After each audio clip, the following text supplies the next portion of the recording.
Donc dans ce tutoriel, nous allons voir les outils de masquer et isoler de Revit. Pour cela, je suis reparti des exemples de Revit où il y a déjà de la modélisation. Donc, fichier que vous pouvez trouver dans le programme d'installation, donc Programme Files d'Autodesk, Revit 2017 Sample, et c'est le RME Advanced Sample Project. Donc, vous tombez sur cette vue 3D qui va être très bien pour les actions qu'on va mener. Donc dans Revit, vous avez des fonctionnalités de masquer, isoler qui sont disponibles ici dans la barre de gestion graphique et qui sont aussi disponibles lorsque vous cliquez sur les objets et que vous faites clic droit, masquer dans la vue par exemple. Donc lorsque vous sélectionnez un objet dans Revit, vous pouvez très bien le masquer par exemple pour voir ce qui se passe derrière ou autre. Alors je vais faire par exemple ici dans cette sélection, si je veux voir ce qui se passe en dessous de cette sélection, voilà. Je fais un clic droit, masquer dans la vue. Donc uniquement dans la vue en cours, donc cette vue 3D, je vais pouvoir masquer les éléments et voir ce qu'il y a derrière. Évidemment, pour la suite du projet, il me faut retrouver ces éléments-là. Tout simplement parce que ils ne sont pas cachés dans le projet, ils sont juste cachés dans ma vue. Et j'ai pas envie de redessiner par exemple à ces endroits-là les mêmes gaines, ça me fera des doublons et des erreurs dans mon projet. Donc pour ça, pour réafficher les éléments masqués, vous avez un petit bouton qui ressemble à une ampoule qui s'appelle afficher les éléments cachés. Donc lorsque vous cliquez dessus, vous allez avoir une fenêtre rose autour qui est dit afficher les éléments cachés. Donc vous voyez qu'il y a d'autres éléments qui sont cachés par exemple. Et ceux que moi j'ai cassés sont aussi sont recouverts ici d'une ligne rose. Donc je peux les sélectionner, faire un clic droit, et donc derrière masquer dans la vue, je peux les afficher dans la vue. Par élément, parce que c'est par sélection, ce que je viens de faire. Voilà, donc ils ne sont plus roses, et je peux recliquer sur l'ampoule, et repasser dans une vue normale. De même, je peux aussi cacher directement toute une catégorie d'objets. Donc ici, par exemple, les luminaires, si je veux cacher tous les luminaires ici de ma vue 3D, je peux cliquer dessus, faire masquer dans la vue, par catégorie. Donc la catégorie, c'est luminaire. Voilà.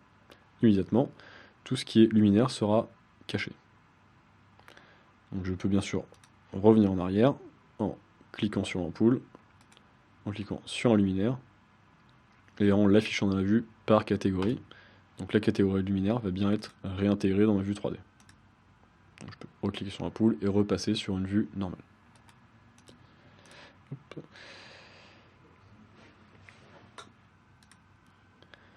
Alors nous ne verrons pas ici dans cette vidéo le masquer dans la vue par filtre, simplement parce qu'il va créer un filtre, et c'est une catégorie qu'on verra à part entière dans une autre vidéo. Donc ici, ce sont les outils qui vous permettent de masquer certains éléments, et donc vous avez un autre outil qui permet aussi de masquer isoler, mais de manière temporaire. Donc quand je le fais ici par le clic droit, donc ça le fait directement dans ma vue. C'est pas temporaire, il faut que j'aille moi-même les réafficher. Voilà, afficher dans la vue, les cacher et réafficher.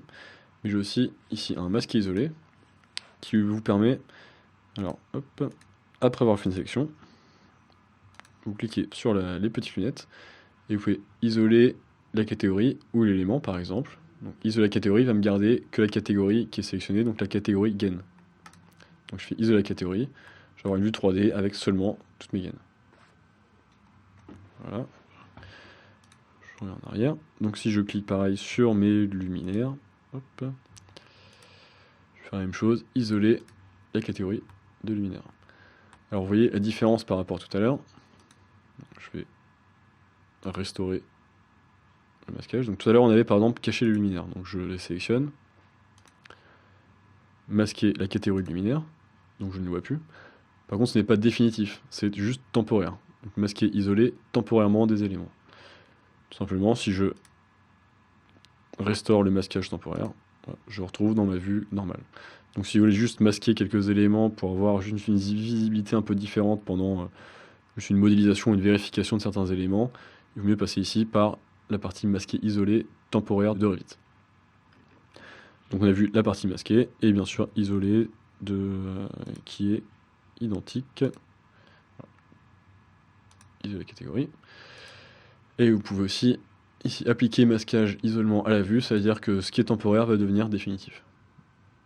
Donc ici c'est pas forcément très intéressant, mais vous pouvez, une fois que vous avez bien réglé vos isolements, les rendre définitifs sur votre vue. Et là vous n'avez plus de retour en arrière. À part bien sûr le retour en arrière annulé. Voilà.